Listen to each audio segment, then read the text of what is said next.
dear aunt, for thy words pain me sorely.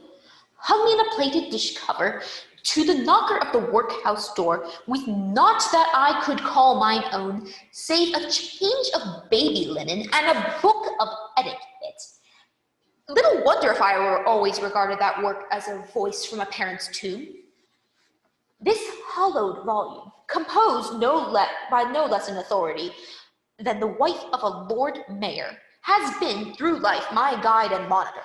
By its solemn precepts, I have learnt to test the moral worth of all who approach me. The man who bites his bread or eats his pea with a knife, I look upon as a lost creature. And he who has not acquired the proper way of entering and leaving a room, is the object of my pitying horror. There are those in this village who bite their nails, dear aunt, and nearly all are wont to use their pocket combs in public places. In truth, I could pursue this painful theme much further, but behold, I have said enough.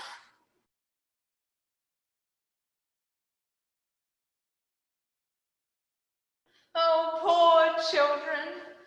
Oh, how they loathe me. Me whose hands are steeped in infamy, but whose heart is the heart of a little child. Oh, what is a poor baron to do? Especially when a whole picture gallery of ancestors will step out of their frame and threaten me with an excruciating death if I even so happen to hesitate to commit my daily crime. But I am even with them. For you see, each morning I commit my daily crime, as I have to, first thing in the morning, and then for the rest of the day, I do good.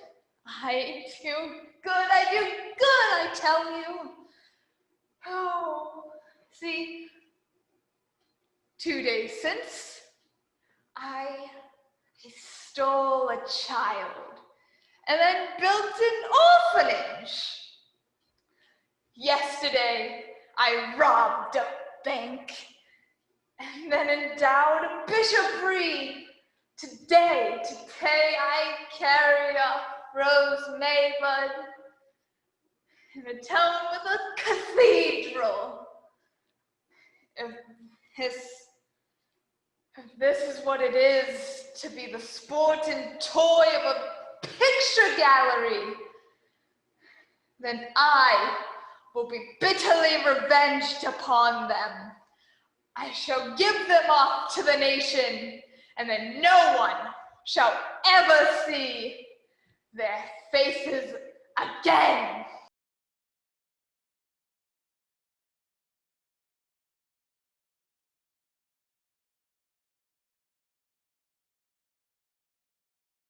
Yes, we thought you'd like it. You see, it was like this. After you left, we felt very dull and mopey, and the days crawled by, and you never wrote. So at last I said to Gianetta, I can't bear this any longer. Those two poor monarchs haven't got anyone to mend their stockings, or sew on their buttons, or patch their clothes. At least I hope they haven't. Let us all go pack up a change and go and see how they're getting on. And she said, done. And they all said, done. And we asked old Giocopo to borrow his boat. And he said, done. And we've crossed the sea, and thank goodness that's done. And I've done.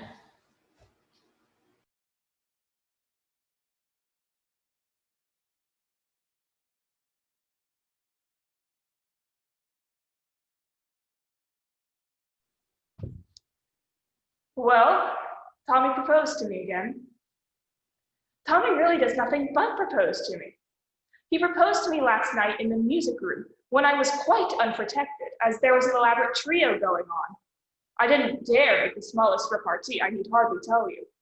If I had, it would have stopped the music at once. Musical people are so absurdly unreasonable. They always want one to be perfectly dumb at the very moment when one is longing to be perfectly deaf.